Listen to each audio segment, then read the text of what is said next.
while Liz and Emma are working on the prosthetics over at Mr. Tronic's office, Sophie and myself and Liz's mom, Marilyn, and Zoe are here at a local park, just trying to burn off some of this excess energy while we wait. Good for you! I think she's got that down. We're going to hire you out now. Now we have the base eyes. This is the ultimate illusion.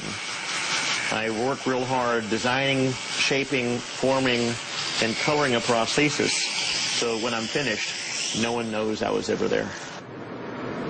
It's translucent layer on top of translucent layer.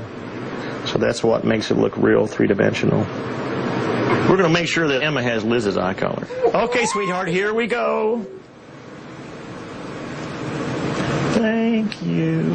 You're fine. You're fine. Now we can say we really got Mommy's eyes. Now we have Mama's eyes. When she has her eyes in, strangers come up and they talk to her and say, "Oh, aren't you pretty?" And when she doesn't have her eyes in, people tend to stare or walk away.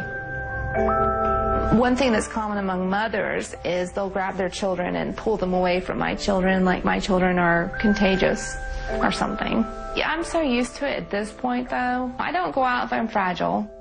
Although at times you may be down, there's that resilience to bounce back up that she seems to have in abundance. I don't think you can be a U.S. Marine and not have the strength that it would take to do her job. Of course, there are probably a lot of Marines today that would say we'd rather go out and carry M16s than do what she's doing.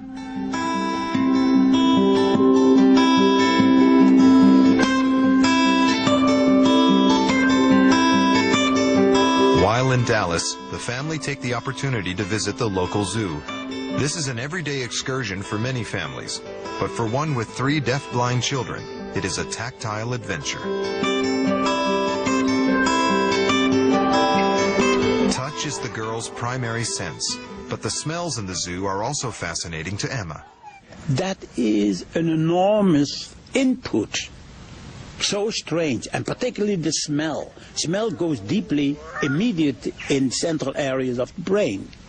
So now that Emma's, she's gotten to pet the horse, and she's had the whole experience, now she wants to sort of withdraw and think about it and process that.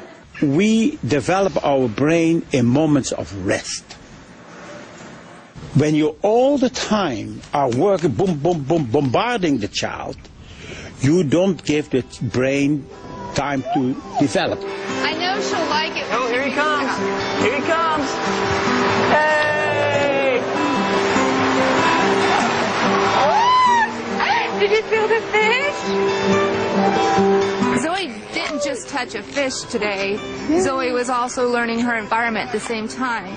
That's why being in a classroom and bringing in some seashells and reading a story about fish is not the best way for these girls to learn. They need to be on the beach and dig up the shells to know where the shells come from, because Zoe and Emma have no concepts. Zoe was not always so willing to interact with her environment, but back in 2006, her behavior was turned around by the arrival of a special one-to-one teacher known in the deaf-blind world as an intervener. Today is Monday, today is Monday. An intervener's role is to interpret the world for a deaf-blind child. Using adapted sign language, routine, and repetition, they are their missing eyes and ears, guiding them out of the silent darkness. She was the hard baby, so now Emma seems the hardest because Zoe's made so many advances. Now George and Liz have arranged for an intervener to work one-on-one with Emma. They're hoping for a breakthrough in her behavior and communication, similar to what they experienced with Zoe. Well, today is an exciting day. We picked Lindsay up from the airport. She's been here before for a short period of time, so she knows Emma. They've worked together, so hopefully with the short time that she'll be here again, we'll be able to establish some new goals. We're just excited. See what happens.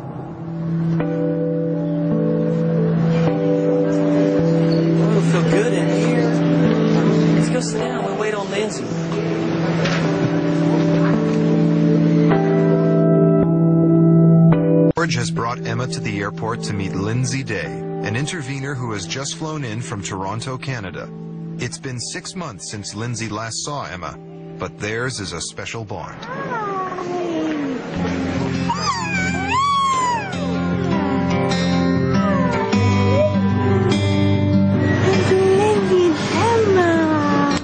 It's great to see her again. I love working with her. She's grown so much.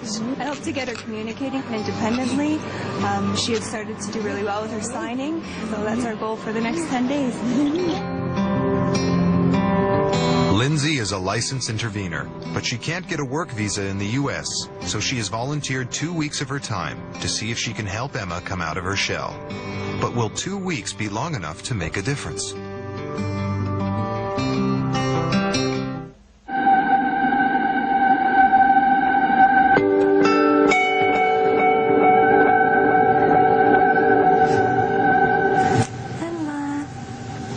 As the day begins, so does Lindsay's work. The rigor and strictness of this new routine will be quite a shock for Emma. It takes Emma quite a while to wake up. She stays up very late at night because she has her night and day mixed up, so we're trying to get her back on a schedule.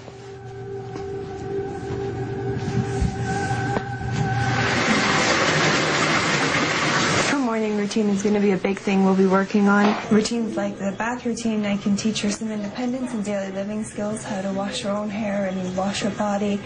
She loves her bath time, so when it's an enjoyable experience, it's a wonderful time to teach.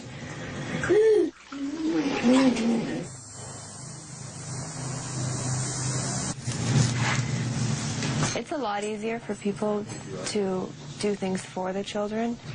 In the intervention world, we always say do with, not for.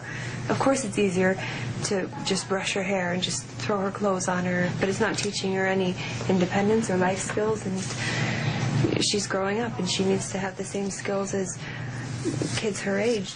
We're all done. Hand over hand sign language is when I will take Emma's hand and basically hold it within mine so she can feel my signs. She can follow my hands and see what I'm doing. She's thinking with her fingers when she does this. What do I say? And then what I'll usually do is take her hand and show her how to form the sign herself.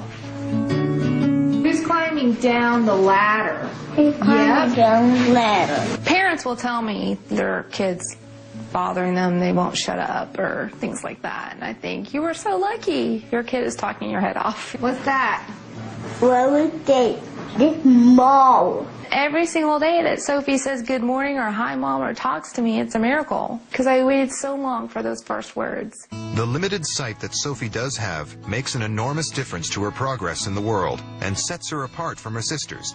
She is attending a small private school, and although behind for her age, is in a regular class. Now she is in our first grade program. Sophie's 8, she would be in her third grade program, but academically she is right at her first grade level. So through her getting the small group atmosphere that we offer here, she can get more one-on-one attention and hopefully progress her academic levels. To the hospital. They have to take them to the hospital. You are right.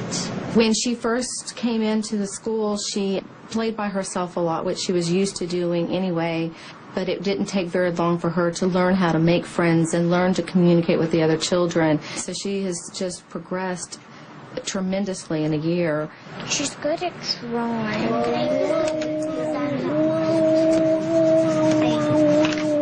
She is also good at listening. Yeah, she's good at listening, paying attention. She is really picking everything up. She likes to come out here and scream and do all the wild stuff. Sophie, Zoe, and Emma are identical, and I hate to think what would have been like if they had the vision like Sophie and had 3 Sophies running around, you know. Other people will say that to me, and it's like getting punched in the stomach. I don't want to think like that. And it doesn't mean I don't dream for them. It just means my dreams are different for them.